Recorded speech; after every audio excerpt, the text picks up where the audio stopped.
Welcome to the Angie Creates podcast. I'm your host, Angie Wang. In this podcast, I interview curious humans on how they become the most alive versions of themselves through creative expressions like movement, art, and writing. 欢迎来到 Angie Creates， 我是你的主持人安吉。在这个节目呢，我喜欢和来宾们聊聊关于数位游牧、写作、艺术和身体训练的不同主题，探索如何活出最精彩的人生。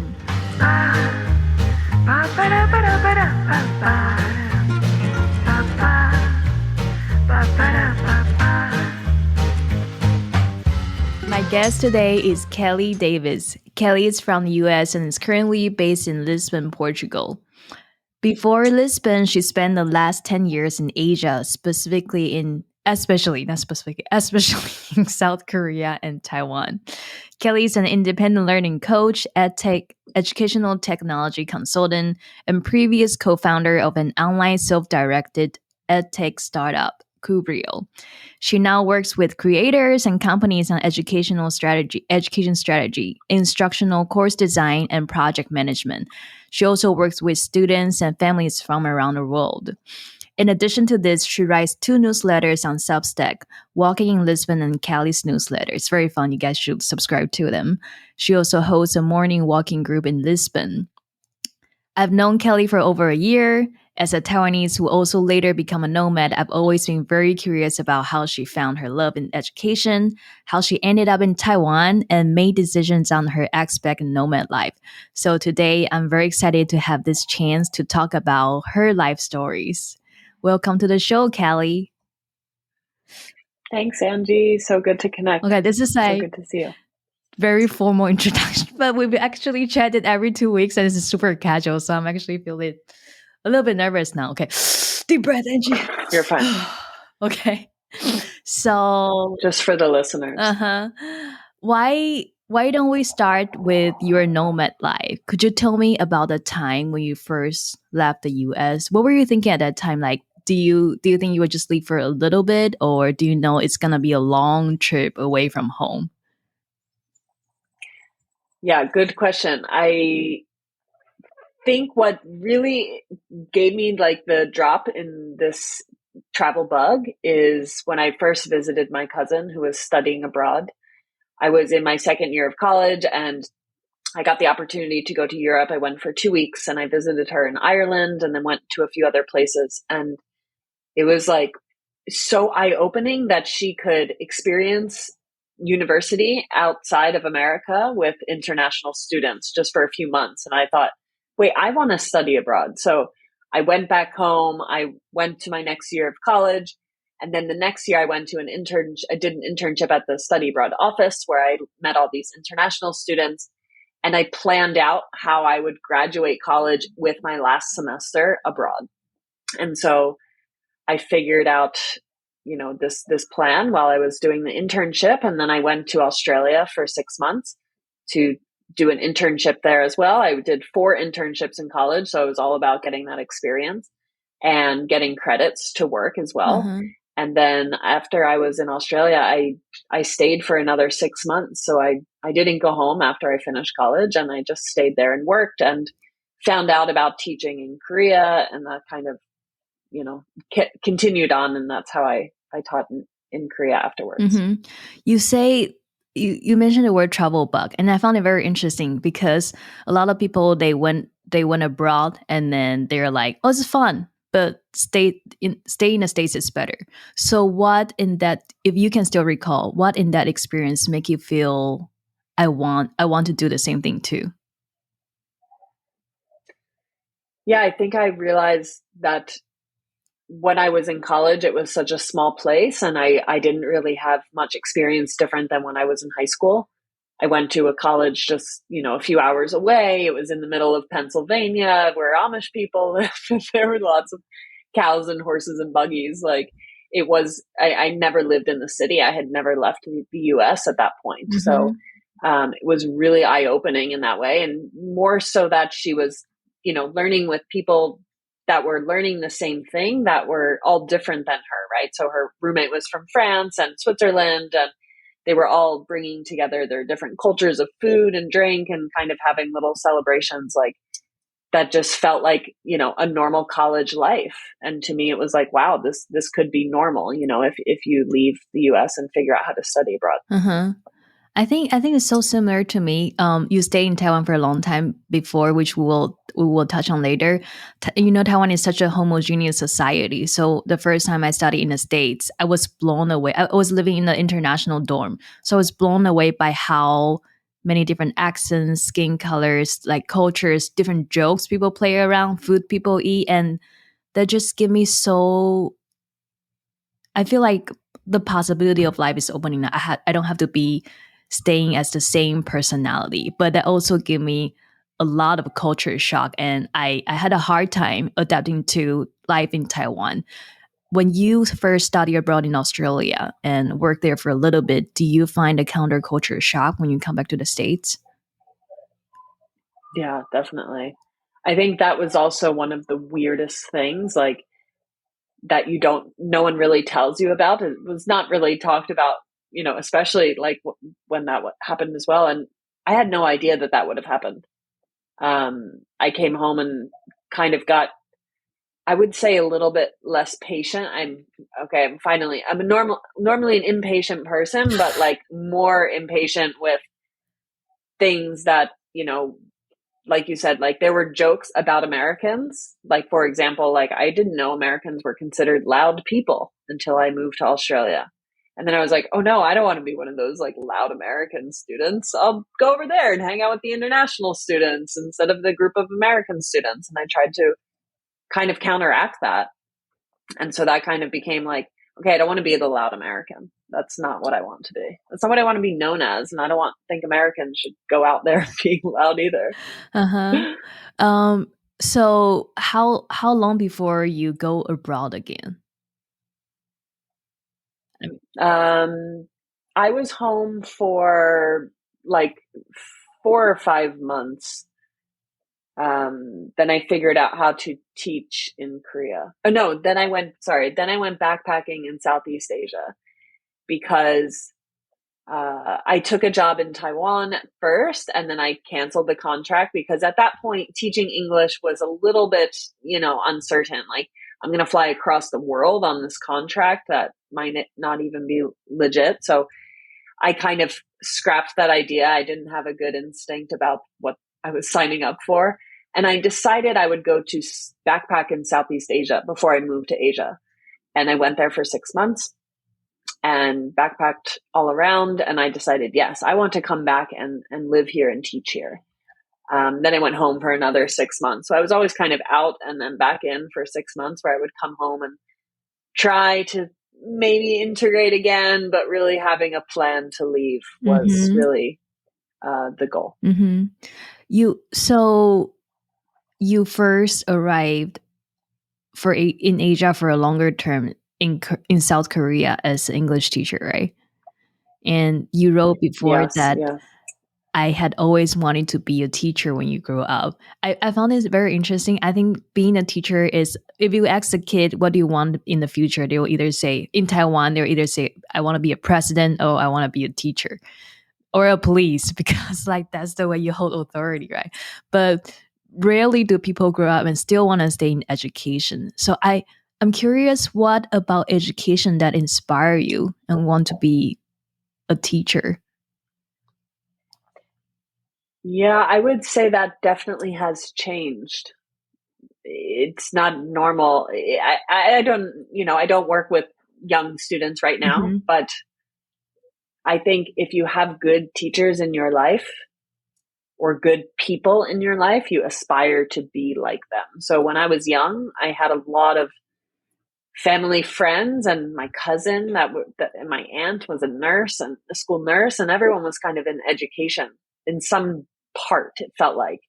My mom's social worker, it turned into working in a prison, helping inmates. So there's a lot of kind of supportive women and supportive roles around me. My cousin was a teacher, and when I found, her guidance and as a child, I always was playing teacher or playing school when I was a kid. So this was kind of like what we did on summer break. Okay, we would like make little notebooks and kind of like my family friend that we would visit every summer, they had real school desks in the basement. So that was like the best thing where we could like play teacher with real Oh my, desks and that's so real cool. notebooks. Yeah, so that was like it was like playful and it was really fun. And I have a younger brother. He's 9 years younger than me, so it kind of gave me that like teacher mom type of role from early on. And then I became a babysitter. I was always working with young people and students from an early age. Uh-huh. Okay, so you have these you have your family member that inspires you, and you follow this passion, and that brought you to Asia to for teaching positions. What make you decide to stay in Taiwan? I think you probably know a lot of this answer as well, but it's I would say a lot of it is the comfort and the people and the ease of lifestyle there. So, the plan, of course, is usually to move for 1 year. I was never planning to stay for long. And the plan was just to move for a year and to try something out. I moved from Korea to Taiwan with a little stint in between traveling and home. But that change was made because it was hot in Taiwan and very tropical. So Korea was really cold. After Australia, I was like, this is too cold. And then I found out, hey, you can teach English, but in a hot place, like on the beach. I was like, okay, let's go. Let's try it. So I went there alone as well. I went all of these places alone. And so when I moved to Taiwan, I realized that I could easily continue up kind of like teaching and education and become a certified teacher, work at international schools. And that's kind of that was my plan. And that was what I did. That was my path for the first like 4 or 5 years that I lived there, before I left and went to online teaching. Uh-huh. That's very interesting. Weather is also the topmost concern when my husband and I first travel abroad too. We basically look at Nomad list and see where is the warmest city, and then we're just gonna stay there. I think people don't realize how much weather have an impact on their emotion and their decisions in life, like how they behave, what they wear, their daily life patterns. And yeah, so is that so for people who don't know much about Taiwan, I think most expats actually stay in the city in the north called Taipei, but Kelly's actually spent most of her time in Kaohsiung, which is a harbor city in the south. Is beach the reason why you stay in Kaohsiung? No, actually, I'll have to take that back because the beach, like you actually can't get on the beach. So it's kind of a little bit ironic, but, um, no, in the difference there is that Taipei is super rainy, right? Like we almost moved to Taipei, but it was like, no, it's almost like living in the UK with Uh-huh. the rain for That's true. Seattle. Um, so we definitely didn't want to go there, but the accessibility from Kaohsiung to the more southern places like the beaches in the south or the little islands off of the coast, make it amazing. There's also a mountain that is one mountain in Kaohsiung called Monkey Mountain, and there's monkeys there. It's on a fishing village on the coastline, so the beach is accessible.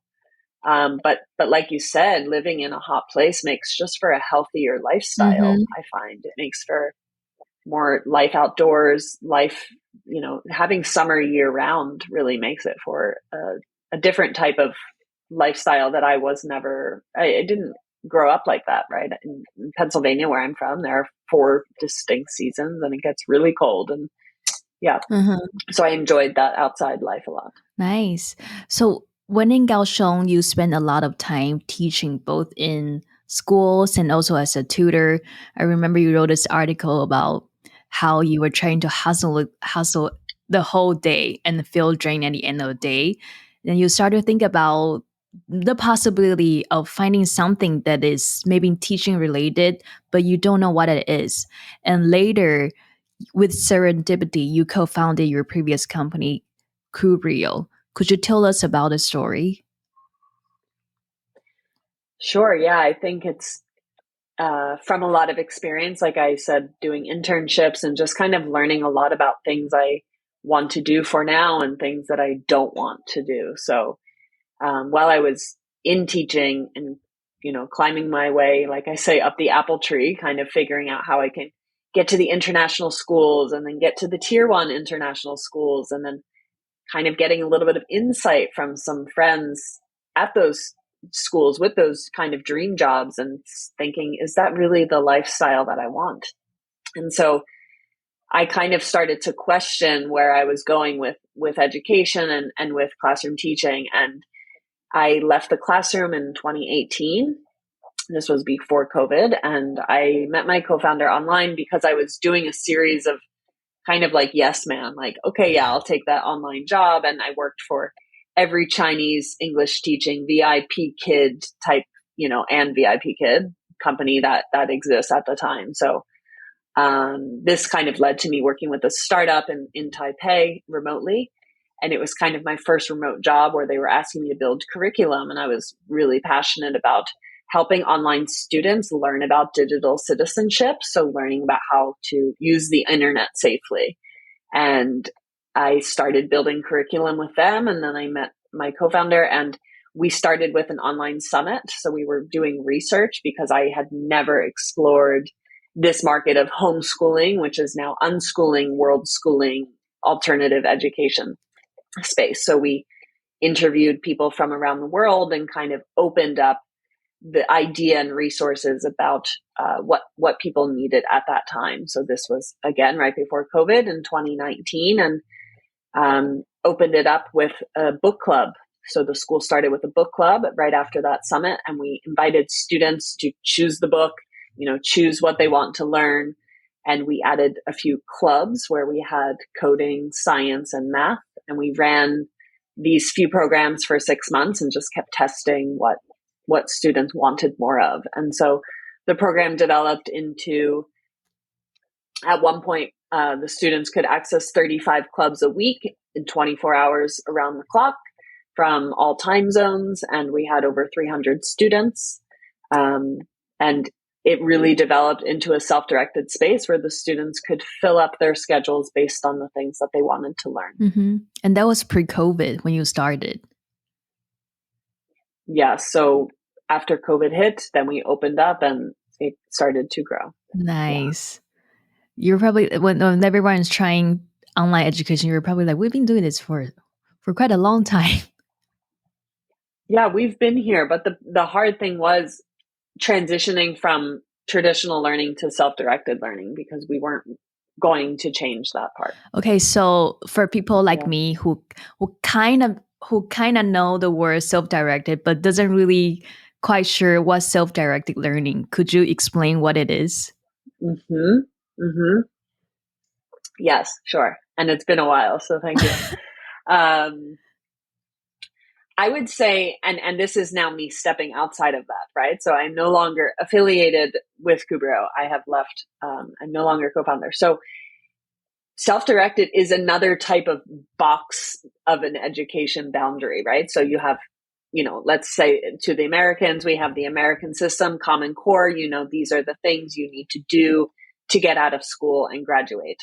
In self-directed, the students choose what they want to learn when they want to learn it, right? So this is based on the student's choice. And that's really also the principle from unschooling, where the students choose what they want to learn when they want to learn. So for example, you wouldn't say to a first grade student at 6, 7 years old that it's time to learn how to write the ABCs because you're 7 years old and this is what you do.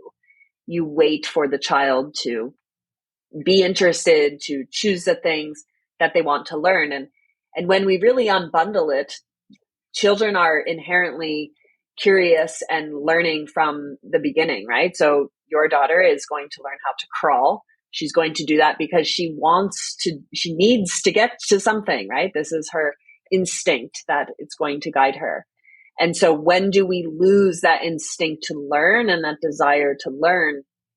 It's often said that school can take this out of us, right? So they say that, we stop asking questions around our teen years. We really change at this time. And We based a lot of this off of Sir Ken Robinson. He's a great education model coming from the UK, and he talks about how schools kill creativity.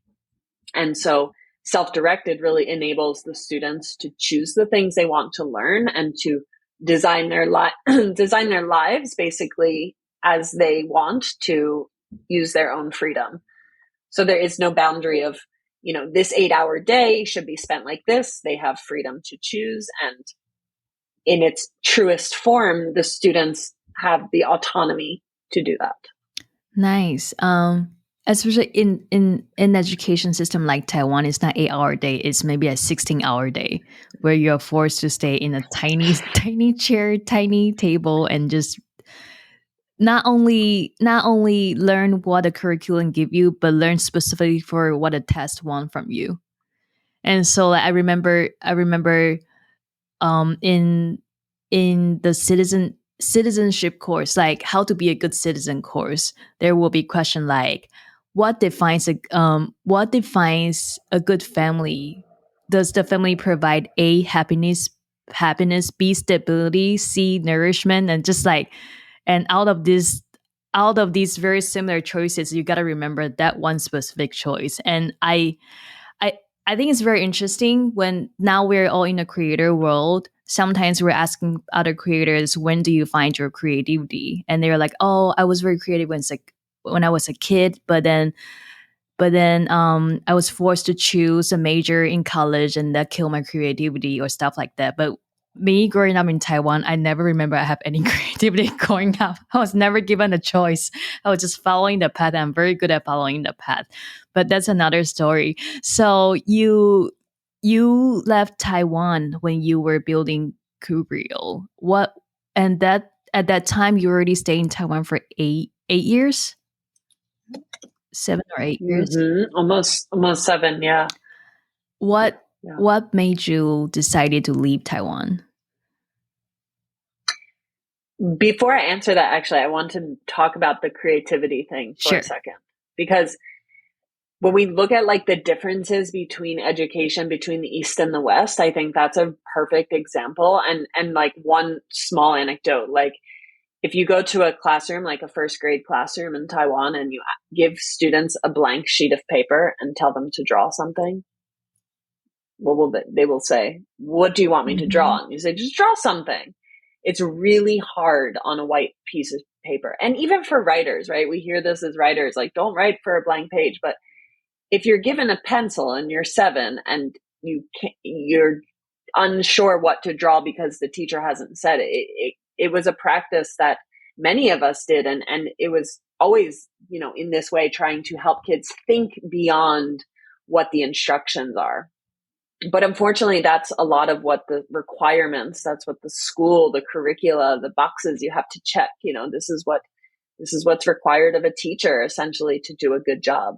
So just that small anecdote there of like, yeah, just drawing, creating, just constantly creating, I think is really hard. And I find that as an adult now. Mm-hmm. So, What yeah. Yeah, go ahead. So all these the stuff that you just shared, do you know these when you started Kubrio? Or when you I guess my question is, are there things that are different than what you expected before you started to do self-directed education for kids? I think many things surprised me. Yes. I guess what I found in that transition was that I first needed to learn how to be self-directed, because most adults aren't self-directed. They go to a job at a certain time and people tell them what to do, and they get told them what to do after that. And then they told good job, and then they're told to go home, right? And it's really hard for them to do much beyond that, right? And that was how I was raised in public school. My parents worked corporate, like that was my upbringing as well. And so I didn't have that entrepreneurial artist spirit in me, and it felt like maybe that wasn't something that I could have done. maybe that just wasn't for me. And so when I was learning about self-directed learning, I took this online course called Learning How to Learn on Coursera. It's the most completed online course. It's the number one online course, and I highly recommend it. I'm working on it with teens right now. There's a teenage version. And this really helped me to understand like how I can have a growth mindset and also be a self-directed adult and use my interests to lead me Mm-hmm. in that way. So, yeah. And then I guess to answer your other question about why I left Taiwan, it was really to keep growing, right? It's kind of in a growth mindset, like what can I do more in Taiwan? And I feel being there was really helpful because we had an Asia demographic in the school. There were classes in all time zones. So helping teachers from the West communicate with parents and students from the East, it was very helpful to have that background. And then just leaving Taiwan was really the geographic need to try something new, just have a new challenge, just try, 10 years is a long time in a place, and just wanted to get out of Asia and try something in Europe, and Portugal was the place to come for Mm-hmm. now. That's I it might be sorry for the audience that I'm jumping around different topics now. I was like, I want to do it chronologically so it makes more sense, but then creativity is also very interesting. We're just going with the flow here. So it might be a little bit long time ago. It's last year that you moved to Portugal. I think that moving away from a country that you stay for a long time is a hard decision. Like now you look back, you can tell me like, oh, like it's time to leave. But I think that when the idea first settled in, of leaving a country, it could be a little bit scary. So I feel like it might be. I wonder if it's a process of like coming up with this idea and rejecting it and then think about it again and gradually accept it. What was the process like for you? That's a great question. And I think it's also good for people who are deciding these things as well. Like, how do I leave? How do I know when to leave? And for a job, a house, location, right? It could be applied to anything. And unfortunately, we tried to move before. So we had this decision like well before. Like we knew we were ready to leave probably after 5 years. And my partner and I met there. He's from Canada. So we were like, yeah, let's leave. And we tried to move to Vietnam because we had a lot of friends from Taiwan moving to Vietnam, another hot, warm, beautiful, delicious food place to teach English and to keep living that lifestyle. But then COVID hit, and that really changed things for us. We got stuck in Taiwan for another 3 years. So after the 3 years, it was like, yeah, we're really ready to leave. It kind of like was a no brainer. It was just like, let's get out of here. And the challenge was to come to Portugal to get the visa and everything. But we left last year to figure out if Portugal was great and as we thought. And at first I wouldn't been able to say, oh, what do you miss about Taiwan? Oh, nothing, it's nice to leave. But I think now a year out of there, it's a lot of comfort, I think, in Taiwan, that is not something that can be replaced. And it could be by any place, but I think specifically there, you have a solid group of friends and a lifestyle, but even little things like the drink shops, for example, like the tea shops, like I don't know anywhere in the world where it has so many delicious cold drinks at every street corner. And how are people surviving with so much thirst, without those? Like, that's my main question. So we miss like tea shops, it's mango season right now. All of our friends are posting tons of mangoes. So it starts, a year later, it's like, okay, yeah, I miss little parts, but that, I went back to visit Korea after I left there, and I'm sure I will visit Taiwan one day too. Uh-huh. What was it like first settling down in Portugal? It was a really big, talk about culture shock. Like that was a really big culture shock, I think, for lifestyle, because for some reason we just anticipated it to be much harder in the way of maybe it would be similar to the US that we were from North America, like Um, I don't know. That's a good question. Like something specific, maybe, for example, like we had basically given up on a lot of like the bread in Taiwan. So coming here, it was like, okay, the food and the options and the variety and it's very fresh and local. And that I think was a big shock. So we started cooking a lot, a lot more. It kind of changes the lifestyle where in Taiwan, you don't even own a pan to cook something because you can easily eat out all the time, and that's just the way of life. So those things, I think, conveniences like stores close at 9 p.m. Like stores close in general, I think was a shock. So you just have to plan a little bit around that. I think as far as the visa is concerned, it was a similar process to when I had the gold card in Taiwan. So it is quite complex to get there through that, similar to Portugal. But yeah, I would say it's a lot of differences, but it's a lot of good. So we're really, really happy here. And it was definitely the right move. Mm-hmm. I I was very shocked when I arrived in Lisbon last year too. I did my baby moon in Lisbon for a month. That might be too short to decide what the culture means to me, but for that 1 month, I actually feel like it's kind of like Taiwan. I was surprised how similar Lisbon is to Taiwan in terms of like seafood is so available and the taste of cooking is very similar. I didn't talk to a lot of locals, so I'm still not sure if this is the right judgment, but I remember I was connecting with this one person from Twitter, and then we were talking about our fear of speaking English or creating English.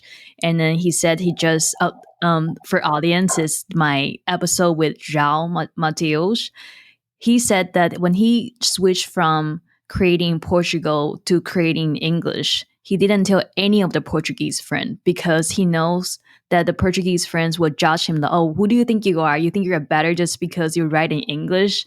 So those type of judgment or like he told to be humble, be kind in the public, but like secretly judging other people in the back. I was like, man, this is like Taiwan in Europe.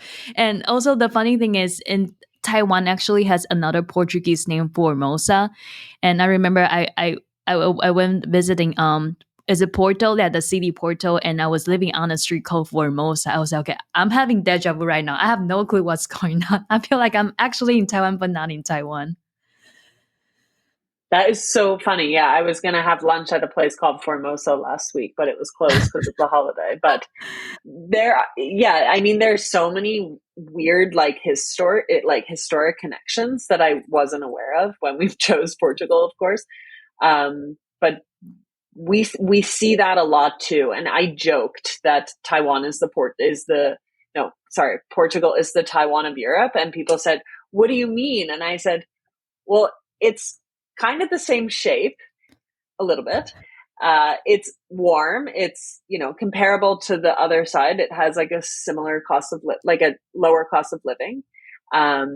Lots of good things to compare it to Taiwan. I think the people are also really friendly, and that to me comes, I think, a lot from the culture and the climate. So, like you said, like going through hardships, coming through a lot of pain and adversity, from history, like reading some of the history books now and guiding this walking group, kind of going around and seeing what's happening in Lisbon. And it's in Asia, I felt this a lot, especially, in Korea, Tokyo, Taipei, where you see the old and the new, like on top of each other almost, like literally the high rises are next to the shacks and the temples and the shanties. And it's like everyone is just jiving in the same street.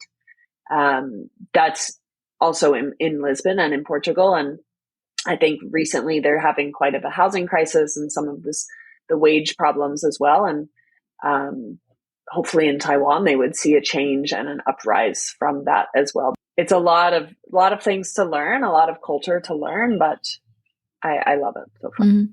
Nice. So I want to go take a deep dive into our experiences living in the US and versus around the world. So I'm curious, do you still think you're American after living outside the States for so long?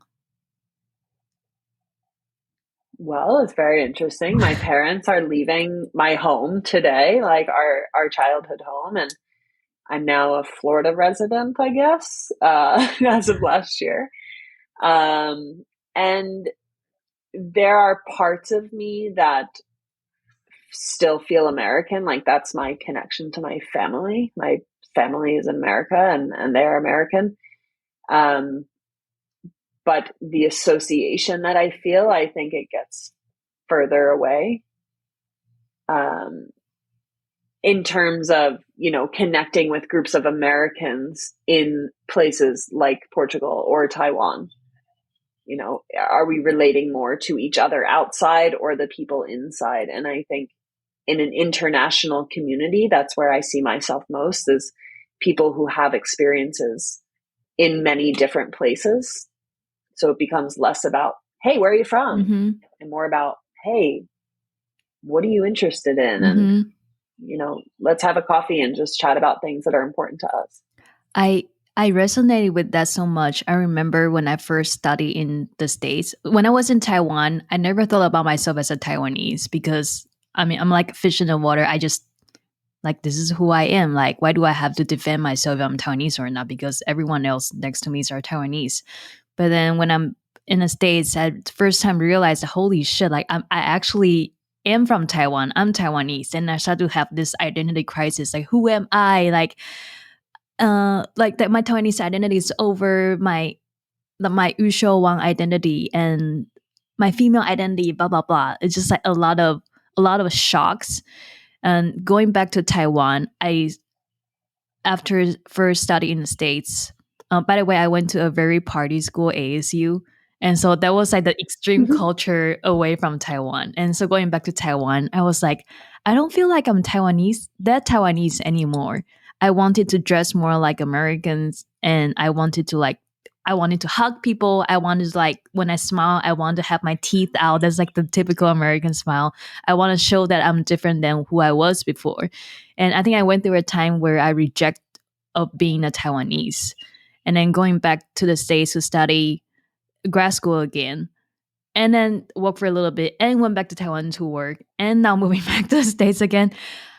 In between, we also travel nomadically for a while. And now when people ask me where I'm from, I will still say I'm from Taiwan, but I agree with you. I don't feel like Taiwan define my whole identity anymore. It's more about like where does my curiosity go to? What do I like?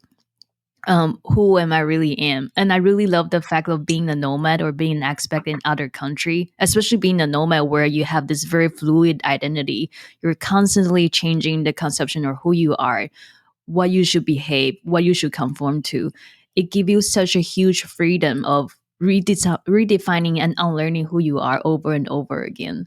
Yeah, I will respond to that. Like, I think the unlearning part is so deep. And I think in any conversation that I'm having these days is it's a lot about the unlearning. Talking to teachers who are leaving the classroom and talking to teenagers who are transitioning from public school to self-directed. Um, and it is a lot of the unlearning, right? And it's not necessarily a bad thing. I'm not unlearning my Americanism to shed that, and like chuck my passport in the trash when I get my EU one. Like it's more just about like recentering into my own true self. And I think that if I can get a little bit clearer each day, each conversation, each new culture and country that I connect with, that will help me just, as a person. And it's less about the place that I identify with, and it's more about like the values that I identify with as a person. So um, I think, the identity crisis is real. It's really hard when you're 20 something and going through it, and 30 and however old you are, and you're going through this confusion of it. And I think if we can just define like the true core center of what we want to be, then that will help us guide a little bit clearer. So, what did you believe to be yourself? Let me rephrase this question. What do you have to unlearn about yourself? I think I had to, it's different now. I would say, back then when I first left, I had to unlearn that I didn't have to do the things that I thought I had to do, like the American dream, that's in its truest form, like get the mortgage. Okay, you have to go to college, right? Okay, I did that. I have to go to college. Okay, you have to get the job. Like, well, I don't know if I want to get the job right away. Like, are you sure? Like, well, you have to. And then if you get the job, then you have to get the mortgage and then you have to buy the house, like, it's like, you have to do these things. And I think you undo like the have tos and like okay, I'll just do what I need to do right now because this is like what I want to do. This is what I've chosen to do at this time. And it empowers the choice that you make. So those choices, like if you get better at making decisions and making choices about where you're going to live and what you're going to eat for breakfast, it's going to happen better at work and in your relationships. And it just becomes this iterative process where you make better decisions. And maybe we had to unlearn a lot of the people made decisions for us, right? Like that's not what we want. And I refer a lot to like the work of the minimalists. I read a lot of their content while I was transitioning out of the classroom. And that was kind of how I used that guide, and like Paul's book, Pathless Path, it's like the community, the people that are there to support you. And how do you find your way? You lean on others and just connect with people who are one or two steps ahead of you and know that you're not alone in this. So that's been the best part. Mm-hmm. When we were so Kelly's also a mentor of Rite of Passage. For those who have listened to the podcast before, yay! Rite of Passage is an online course and community based on writing, but not really just about writing. It's basically through writing, rediscover who you are and build your presence on the internet and in the world about who you are. And Kelly shared many like fascinating exercise about exploring your values or like creative ideas. So could you share with us some exercise that you do to like maybe like do reviews on your life for the past few months, few weeks, few years, or exercise to clarify your values? Ooh, yeah, good question. One of I will talk a little bit about the mentoring in Rite of Passage. One of the most interesting things that I experimented, it's all experiments, right? And one thing I tried last cohort was to do some visualization practices. And it sounds very woo woo and like, no, there's no like smoke and mirrors. It's just like close your eyes and think about the person that you're writing for. And, we would do visualization for the people who are reading your stuff, for the shame that you feel, the inner talk that's happening, like all of those mindset shifts that kind of need to happen. Just today I met with a teacher and we're working on the values practice. And one of the things that we can do from a value of health, for example, that's an example that is easiest for me. This was my easiest value to figure out and to kind of solidify. And this is my foundation. So I wake up, have a good morning routine, start my day with whatever those things are in my morning routine that I have set up to make me feel like I have successfully done what I need to do for me, right? So health is finished, right? So, or maybe I'm eating healthy in the day and these goals continue. So how can we define the goals that are underneath of that value? So maybe I'm eating healthy and I want to walk 10,000 steps a day and I want to, run a little bit or get a workout in 4 days a week at the gym. But how do those values fit together? And so then we look at like a weekly calendar. And from that, I kind of color code each value into what it looks like in my week. And so this is like markers and paper, it's literally sitting at the table and just color coding like, okay, I'm pink and I want to focus on me in the morning. And then maybe I put some me time in the afternoon and especially on Fridays when the week is over, like then I can feel like I'm planning ahead and I know that, all these things are settled. Like the values are all going to be reached by the end of the week. I'm going to have my time balanced. And then there is also that flexible time to see where other things can fit in, right? So I use the same practice with mentoring students who are graduating university and going to start their first jobs. And so I just recommend, staying true to the values that, and the person you want to become will help you align to the work and the job that you want to get if that's what you're doing too. Mm-hmm. Color coding is such a smart idea. I remember sharing this before, but yeah, right now my calendar is just the meetings that I cannot miss. The meeting I can miss, the different type of, these are the two type of colors. But yes, Red and uh-huh, more uh-huh. red. Yeah, I think value evaluation exercise is such a important thing for us as especially as a creator, because we have such a huge freedom of choosing what we want to do every day. And sometimes I mean, for just speaking for myself, I did a lot of things that I should do instead of I want to do, or the things that are super logistic but not really correlated with my values. And yeah, I need to do more of that. I think this is a good transition into your current learning coach project, or learn being a learning coach. Let's put it this way. So, Yeah. um, after spending many years on Kubrios and now being an independent learning coach, what is the transition like? I mean, this transition also overlap with you moving from Taiwan to Portugal, but now you're moving. You are working with families and students from around the world. What is the coaching like, and how does it impact your lifestyle? I would say from the experience at Kubrio, when we unbundled the school and the role of a teacher and mentors, we created two roles for a teacher. One was called learning coach and one was called facilitator. And so a learning coach, what I now do with students is to help them on executive functioning skills and motivation and mentoring. So we get through goals that they have set up for the month, just like in a values practice. We take it, we don't do values yet. One day we will, but we do the calendar part where we set up the goals. And if the student is self-directed, that means they don't go to school. So they have a full 8 hours. Well, what is it that you want to do with your day, Johnny? So Johnny tells me what he wants to do, and we set up the plan for him.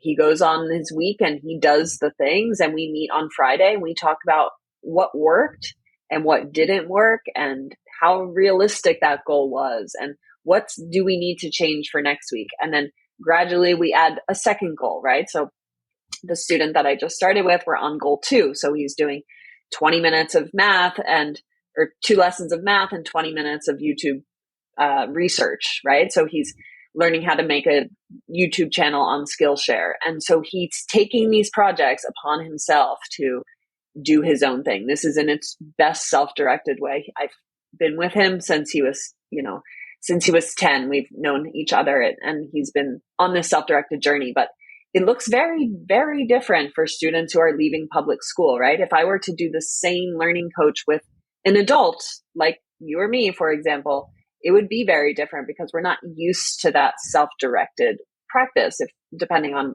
the environment we come from. So how can we help people to work on motivation? And out of 100 teenagers that were polled, 89% said they want to work on motivation skills. So the teens are asking for help with motivation. And so it feels like if I'm not doing that work, they're not getting that help. And so I feel like very driven to do this, right? So it was basically like requests from parents, can you help us?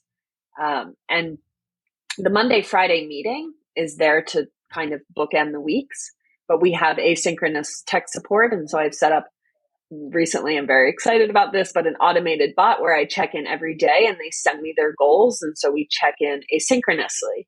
And so we kind of have this support, WhatsApp support. It's part of the package and you can turn that on or off. Like, interestingly enough, the teen girls, yes, let's text, and boys, nope, they don't, they just want to like see me Monday and Friday. So whatever the students need, I try to personalize it around, if one student will be moving to Portugal. So it's kind of a study abroad support at first and then transition to university. And really just helping students in transition and helping them kind of get back on track, right?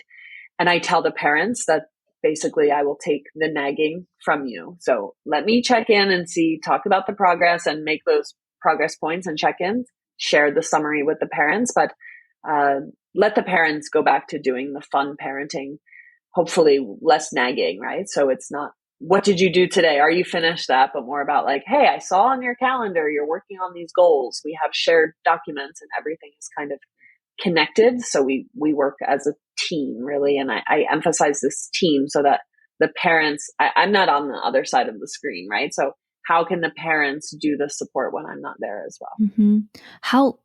So your life right now, how is it different from being a co-founder of a startup? Ooh, I have a life. That's one. I guess no. Um, I was pretty good about my boundaries and my balance in that role as well, you know, like weekends and things. But I would say it's a lot of undoing.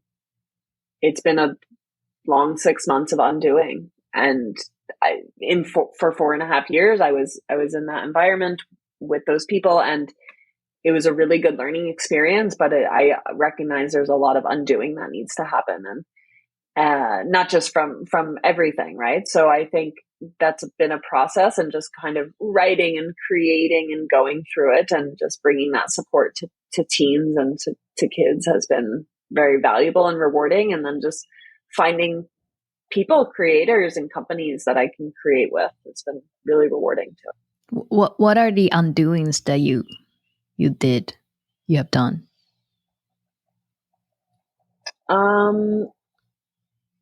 I would say, yeah, like the education side for me feels, maybe I was a little bit unsure about my educational values. And so we can think about personal values as these, I call them foundational values, but what are our professional values, right? So as a teacher, we have educational values, and, you know, how can we attract the right people that we're aligned with when we go into those spaces? So, you know, I do not believe self-directed education is for everyone. I don't think that it is a one size fits all. I don't think any education solution is a one size fits all.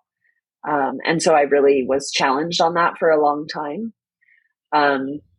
It's also in my belief that education and technology can be in the same place, but they have to support one another, and replacing relationships with technology, like the teacher to student relationship, can be done with technology if it is used appropriately and with the relationships on like the heart of the child in mind. We don't want to go automating every teacher out there. You know, people thrive on connection, just like you and me, and we thrive in our communities as well. Like that's what students need more. And so when at the end of my time in Kubrio, the decision was to remove any community connection, any personal onboarding, anything that was a person to connect. And that was really the reason where I decided that my heart center is at the relationships of the students, and being a learning coach has really shown me that that is still what's really important to me. Are there any traits of the parents or the students that will lead to more successful self-directed learning? Ooh, good question. Wait, am I Yes. being fixed mindset now? No. No. No, that's a good question, because it shows like it and that would be another surprising thing too, that I would say, like, these things are possible outside of any classroom wall. Like, let me back up a second.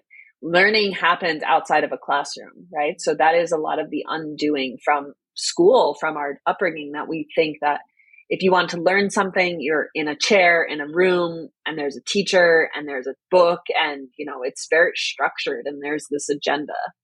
But it doesn't happen when you're, you know, running to the store and getting your 10-cent candy, when you communicate with the cashier and get your change, and you do a little bit of math and you have a conversation with an adult. Like, once you break down the walls of learning and realize that it happens everywhere, that I think is a really profound difference that I think can enable a growth mindset, right? So I guess the simplest way to answer that question would just be to continue growing and learning, right? It's like self-development, and that's like not just you as a person, but as a family. So when we think about values, you have individual values, but you would also have a set of family values. And so you would recheck, refresh on those constantly, that, everyone is aligned, and that the values of the individual are also in center with the family values.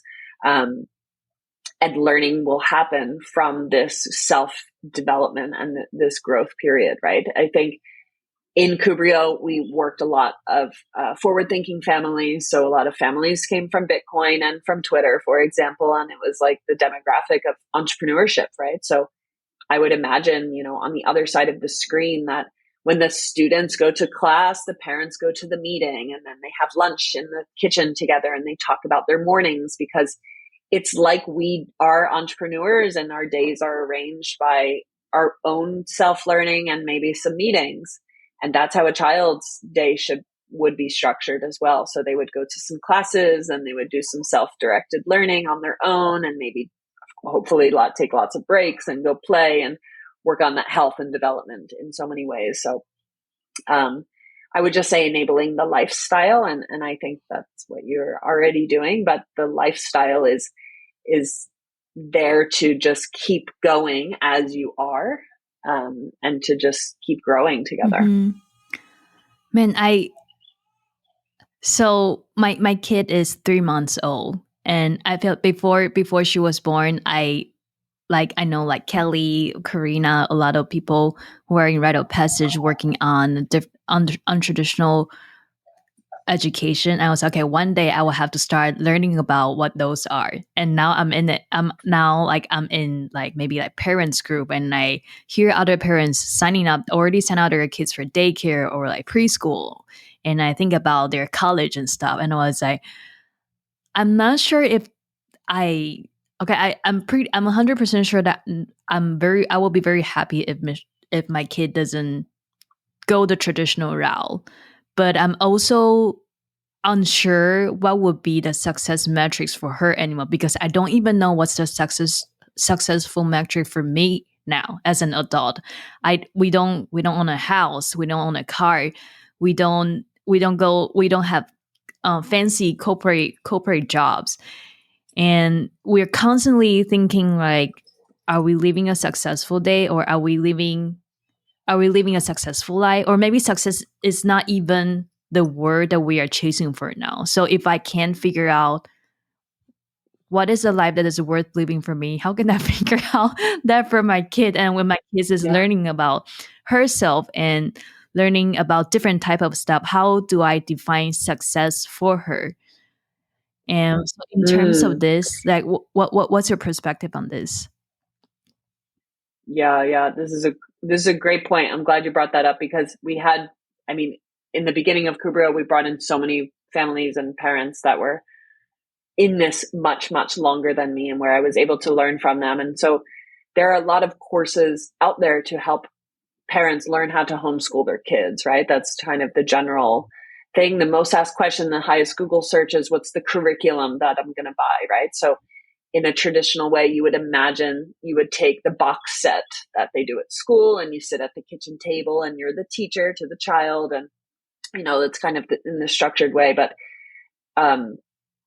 when we break it down and we think about how do we transition into self-directed, way of life, I think the measurement of success is usually the number one thing that parents need to work on first. And this is coming from like these women who have created communities and courses for parents, and it always comes back to this. And so they created a course only on how do you measure your child's success. And so the question is, well, of course, all parents want their children to be happy, but the measurement of success is also independence, right? So you're happy, you're a happy, playful child. And then at one point you are an independent child. So it's the measurement of success for you and your partner and your family to decide how that independence happens, right? How that happiness leads to independence. So when I look at work with these students, they have the full day to figure out what they want to do. It doesn't always mean that they're happy from that, but they have gained that independence, like they have control. And so when I work with students in transition who are well beyond 10 or 15 years old, it's so much harder to grasp that control in happiness, right? It's fearful. That deschooling period can be really tough. How do I undo all of those systems at play? So if you don't put her in a system, she won't know what she needs to undo, right? And her independence will be chosen by her because she's in control, right? And I think it goes back to that, like, what are the decisions I make and what are the experiences I have to make better decisions? Mm-hmm. Nice. I hope that answered your question. Yeah. In a roundabout way. You help kids and you help parents in terms of your own life. Like, how do you navigate uncertainties in your life, and how do you define that you're living a life that is worth living? Ooh, the biggest question. I would say it's a lot of my value practice is what I was just explaining to this teacher this morning. Like, when it's color coded and I can see that there's a balance between all of the values in the week, it makes me feel very content. And I'm a planner. I like planning. So every Sunday I sit down with my highlighters and colors and make sure my schedule is there, right? And it's like, what is off balance, and try to have like a mindful approach to that. That's probably more short term. I would say long term, I don't know, moving to Portugal was like, oh yeah, I moved a bunch of times. I moved to Australia, did this all alone, and now I have a partner and it's going to be great, and it's different when you're 30 something than when you're 20 something. Like, I'm not going to the bar and, having that camaraderie. Like, it's very different. I think the transition was different than I expected and just unpredictable. So sometimes you just have to go with the uncertainty that, the short-term plan is all I can do right now. Maybe all I can do is plan a walk every morning and do some of the work that I have to do in the day and just have enough to put the food on the table and pay rent and get the visa, and then worry about figuring out the rest and the growth period after things settle down. So that's where I'm at. When you made an important decision in your life, is there any principle that guides you in making a decision? Well, probably my gut instinct. I think it's like, it's very strong and it always tells me what I need to do. Maybe not strong enough to tell me when, like that's probably like, maybe do things earlier or cut them off sooner or, things like that. But I trust my gut instinct a lot in terms of these decisions. And I think I am a planner and I do a lot of research. And so I knew, as much as I could about Korea before I flew there and moved there and without knowing anyone. That was a really big decision to move there for a year. In a non-English speaking place, for example. So every time I do it, you get a little bit stronger and you make some mistakes and then you learn from them and keep growing. Yeah. This might be a weird question, but how do you follow your gut instincts? I'm asking this because I'm super bad at it. Sometimes I know, like, no, Angie, you shouldn't do it. You shouldn't do it. And then I did it. And I was like, you did this to yourself again. What are you thinking? I'm just really bad at following my gut instinct. Do you have like exercise or like, what do you tell yourself, or how did you do it? I know it sounds really weird. And the only reason I said it is because, last week I met co-working with a friend and she told me that she's a human design reader, something. Human design, this? You know human design? And she's like, we had met each other for 5 minutes basically. And then she's like, was asking me some questions. And then she's like, I'll do your reading for you. And I was like, okay, sure. And like, I had no idea my life was about to change. And basically she told me like my gut instinct is so strong and I should always follow it. And she's like, do you have this? First thing she said was, are you a leader? And I was like, you don't know anything about me. Yes. How do you know this? It was like a little bit creepy, you know, giving her my birthday and the time I was born. She could like tell that I was 9% of people, you know, having these traits, and just started unveiling all of these things that were true about me. And one of those was my gut instinct. And I said, yeah, I do have a really strong gut instinct. And I said, someone even pointed it out to me one time, which was a little bit spooky. I was at my brother's wedding, and the woman he was marrying, my sister-in-law, her mother was there and was like, I just saw you do something. You look like you're really prepared for things. Like, people have always called me a Girl Scout. Like, I'm always prepared with like tissues and, I don't know, safety pins in my purse, for example. Like, that's just me. And I think when she pointed that out to me, I was really caught off guard. And I was like, she's like, yeah, you just knew that she needed that next and you were there. And I said, yeah, but how did you notice that? And she said, I think, you know, you're going to have like, trust your instinct, you know, kind of thing. Like, from like an older woman who's saying this to me. And so I always remember that story as kind of like, if people are noticing things, I think it's interesting that maybe I should learn about those things about me, you know, like whatever I can to learn deeper about myself.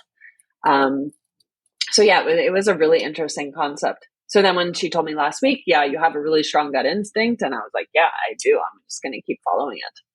And it was from that conversation too, where she said,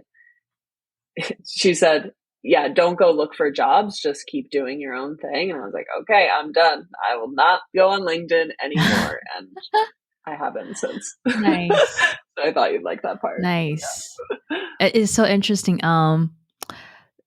So the first time I learned about human design, it blew me away. Like, suddenly all like my whole life flashed through my head, and everything I made makes so much sense after the person told me what my type is and like who I am according to the type.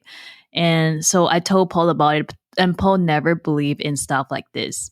So he was very pissed. And later I hired a person to do like a 4-hour reading for me. He was like getting even more pissed off, like me getting into so deep into it, until last week we have a meetup of a creators meetup, and one of the creators also happened to be doing human design reading. And then so he told Paul about who he is, and then he was blown away. And then he started to really cling on to his identity. He's like, I'm a projector and this is what I do. And I was like, I told you this many years ago and you wouldn't believe me. It's very interesting. Yeah, check out human design. It's a very good way of like, I still have no clue how can it be so correct in so many details. But yeah, check out human design if you're interested. And so thank you so much for this conversation. I'm so grateful that I get a chance to learn so much about you, like get to know you deeper. What for our closing question, I want to ask you, what are you excited about your life the most right now? I think it's just the freedom to keep creating and exploring, and just to know that it will be okay. It will figure itself out, you know? Like, I feel like I have so much to give.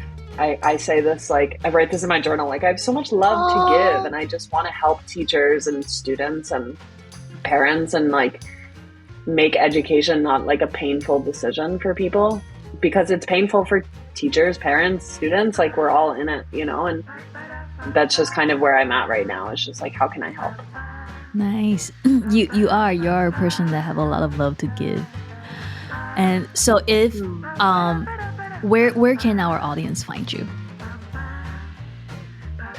Ooh, probably on Twitter and Substack, and you'll put the links there. My Twitter is @Kelly_edtech, and kdavis.substack is my newsletter, and the Lisbon one is lisbon.substack. So if you come to Lisbon, we're also on Meetup, 300 plus walkers walking 3 times a week. So come and walk with us too. Nice. It looks very fun. I will put the links in the show note. And Kelly is also offering coaching for families and students from around the world, as we mentioned before. So if you're interested in working with Kelly in terms of educational technology, curriculum learning design, or coaching for your kids, please go to Kelly's website and follow her on Twitter.